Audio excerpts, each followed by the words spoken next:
because we all know that Moses was raised in an Egyptian house. Yes. Egyptians are Hamites or Hamitic. We're not speaking of the modern-day Egyptians that were taken over after the Greeks came into play. Exactly. We're talking about the ancient Egyptians were black people. That's right. All right? Now, Yep. if Moses was able to pass for an Egyptian as a child and was protected in Pharaoh's house, he must have he had the same hue as the Egyptians. So that wouldn't have anything to do with whether or not his family dealt with Canaanites, because this was well before Israel went into the land of Canaan. This is an Israelite on the waters, taken off of the waters, and protected in an Egyptian house, which were Hamitic, dark-skinned people. Now, we're not cutting hairs because this is really verifying a lot of what you're saying. My question to you, sir, outside of all the variables of how things could have gotten to, as far as color is concerned and all the conspiracy that's out there, prophecy tells us who these people are. My question to you, sir, is why they didn't teach this to the children of slaves. I'm talking about the people who came directly off of the ships. A lot of those that were in charge knew who these people were. Why didn't they tell the children of slaves? Well, and listen, I know this isn't in your line of questions, but you went there when I didn't pull out the black people being Hebrews. You did. You understand? Yeah, I understand. I understand. So my question to you, just moving it just a little bit, why didn't they tell the children of slaves that there was a possibility that they could be from the children of Israel? Well, we are a fallen people. Through Adam, we are a fallen people.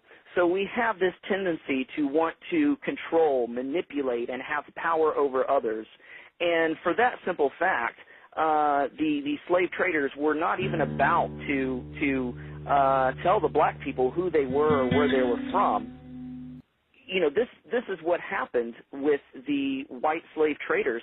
Even if they did know, now I'm not sure if they did know or didn't know that they were Hebrews. I suspect that some of them did, but I suspect as equally as some of them didn't, because a lot of the whites were just as brainwashed through religion and through the religious dogma of saying that because they're in the new world, they're the new Israel, and God is done with the Jews, and this replacement theology. So when they brought the black slaves over, they wanted power. They wanted control. So they were not about to tell who they really were if they knew who they really were.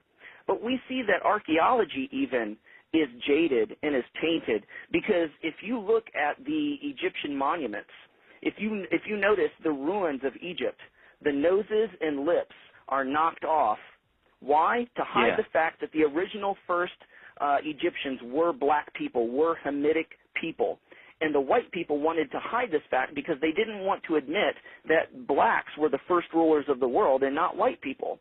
So you have that prejudice there. You have that fallen nature. You have that jaded slant on things because they want power and they want control. And as a result, a lot of white religious people have misinterpreted scriptures and come up with erroneous, stupid, racist doctrines, such as, I'm sure you've heard this, oh, well, black people are from Ham because they're cursed, and they're black because Noah cursed Canaan. Well, that's just ludicrous. That's just absurd.